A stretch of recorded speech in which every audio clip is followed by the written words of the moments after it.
Hi warriors and apprentices, it's me Dohart, and today I'm going to be showing you my new OC Sneeze Scar with a little bit of a speed paint.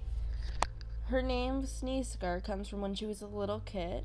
She used to sneeze all the time because she was born very, very sickly, so her mother found it at least to be some comfort to name her Sneeze Kid as something cute.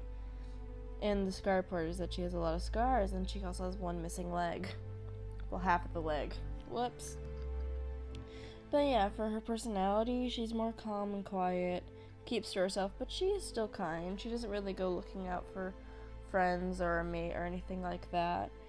But she will accept them if they come her way. And does have a couple friends, not many. But yeah, she tends to stick to herself. She's just a warrior. Isn't like a medicine cat or anything like that, because then I wouldn't have mentioned mate, even though forbidden romances a lot of the time happen.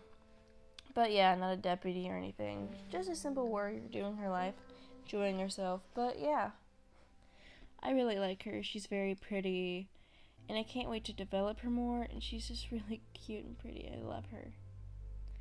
But yeah, that's all I really gotta say. I hope you enjoy the rest of this beam paint. Bye guys!